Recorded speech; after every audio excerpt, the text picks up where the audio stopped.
అబ్బా ఏమి టైటిల్ పెట్టావయ్యా జగన్మోహన్ రెడ్డి, చక్కగా ఇక్కడ టైటిల్ పెట్టేసి ఇతర దేశాలకు వెళ్ళి చక్కగా ఎంజాయ్ చేస్తా ఉన్నావు. నీకెప్పుడు ఒక అలవాటు ఉంది, ఏదో ఒక విధంగా అభివృద్ధి జరుగుతున్నా, సంక్షేమం జరుగుతున్నా, ఎన్నికలు జరుగుతున్నా డైవర్షన్కి వెళ్తా ఉంటావు, పాలిటిక్స్ ని డైవర్ట్ చేస్తా ఉంటావు. అందులో భాగంగానే ఒకసారి 2019లో తన సొంత బాబాయిని హత్య చేయించి ఆ రోజు ఏం చెప్పారు, నారాసుర రక్త చరిత్ర అని చెప్పి పేపర్లో చంద్రబాబు నాయుడు గారి గురించి రాసించారు. మీరు వాస్తవం కాదా ఈ మాట? ఆ తర్వాత అధికారంలోకి వచ్చినాక సిబిఐ దర్యాప్తు కావాలన్నా మీరు ఆ తర్వాత వద్దని సొంత చెల్లి మీద ఎన్ని కుట్రల కోణం రాయించారు, మీ కార్యకర్తలతో సోషల్ మీడియాలో పెట్టించారు. సొంత చెల్లె ఆస్తుల కోసం చంపించిందని చెప్పావు. ఏనాడన్నా నీ బాబా హత్య గురించి మాట్లాడావా అని నేను అడుగుతా ఉన్నా. ఈ రోజున ఎంత పాపం అది.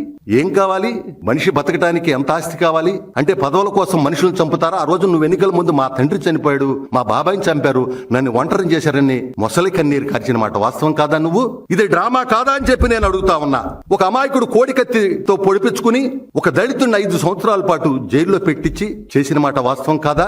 నీకు చిత్తశుద్ధి ఉందా అని నేను అడుగుతా ఉన్నా. కేవలం పదవి కోసం ఆనాడు కలియుగ వెంకటేశ్వర స్వామి పింక్ డైమండ్ ని చంద్రబాబు నాయుడు గారి ఇంట్లో ఉందని ప్రచారం చేశారు. అంతేకాదు 2024లో విజయవాడలో గులకరాయితే ఎవరన్నా చేస్తారా, దాడి చేస్తారా? ఒక బీసీ బిడ్డ, వడ్డెర బిడ్డని మేము ఆ రోజు మేమందరం వెళ్ళాం బీసీ పరంగా. పాప ఆ బిడ్డల్ని ఎంత ఇబ్బంది పెట్టారో ఆ రోజున.